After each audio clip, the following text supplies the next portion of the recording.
If you're watching this video, you're probably retired or dreaming of retirement, dreaming of no alarm clock, golfing all the time, traveling all the time, all the things that you think go along with retirement. Well, I'm here to share some uncomfortable facts that you may not know about retirement. I had to move because I was working on something over here in the kitchen, but here's what people said. They said, oh, you're going to be so busy, you won't know how you got it all done while you're working, and you'll have lunch dates, and you're going to have so much time, you're just going to love it. That's what retired people would tell me. Unretired people would be like, oh, I'm so jealous, no alarm clock, no boss. Okay, valid points as well.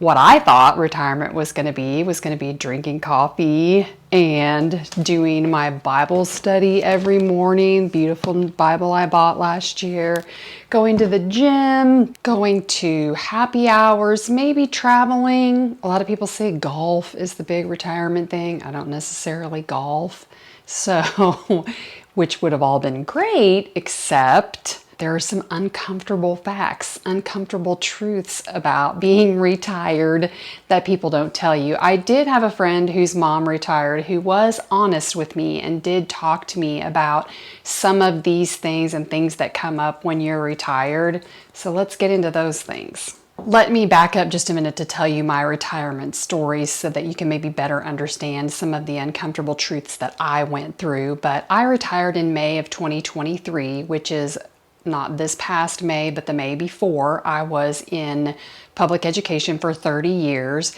and I retired from one district that I had been in for 30 years to after the summer of adjusting to retirement and traveling in the honeymoon period of retirement. I was asked to be an interim principal at a smaller school district in my area, which I jumped at the chance because I hadn't really settled into retirement. And in August, when everybody went back to school and the teachers went back to school, people were texting me or calling me, or I was seeing the Facebook posts, and I was super sad. I missed the people, I missed the job, I missed making a difference. I was just kind of a lost person at that time. So when the opportunity came up to be a critical shortage elementary principal in another district, I jumped at the chance to do that. Critical shortage means that you can retire from being in education in Missouri to going back to education and make your retirement and whatever salary that district pays you. So you're kind of double dipping at first, and that's because there's such a teacher shortage right now. I retired again in June, and fast forward to now, and now is legitimate retirement. The kids all went back to school almost 3 weeks ago. I didn't go back to school for the first time in 31 years, not including the years that I was actual student in school. So now I have stepped into actual retirement and what it's like to not go to work.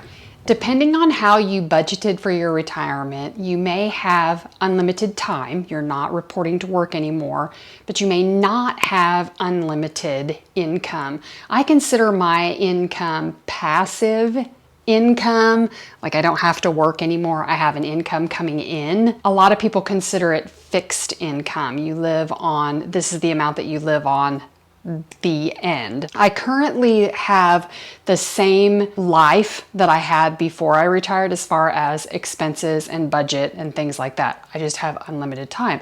So an uncomfortable fact about being retired is, yes, you're probably going to have all the time in the world, but did you budget to be able to travel and play golf and eat out all the time and go shopping all the time? Because from the hours of whatever you were working, 7 to 4, I have all of that time to do whatever I want. Now, I've been filling that time lately with building this channel and growing YouTube, working on my website, working on digital products, and actually cleaning and organizing my house, which I haven't done for years as a single working mom.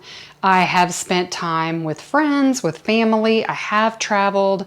I have gone to the gym. I have spent time, and I've used my time, so I don't feel like I am bored yet. However, there may come a time that I am bored, which leads to another uncomfortable fact about being retired, is that you might want another job. Originally, we retire thinking that this is the end of our working career, but if you're bored or lonely or lost your purpose, you may want another job. Here's some reasons why you might get another job. You need the money. When you retired, you either retired with the same amount of money or less money. You want the money, which would be my case, which would be I would like extra spending cash. I would like extra money to give to my kids. You work to find a new purpose, or you maybe go back to your job, or you can retire young knowing that you have a whole other career ahead of you in a whole other field, or maybe the same field in another state. Something you also might not remember or think of at the time is that just because I retire doesn't mean my friends retire. Your life has changed and you don't have to go to work every day, but your friends are still going to work, and the people that you talk to, they're going to still have a connection and a tie that maybe you're not a part of.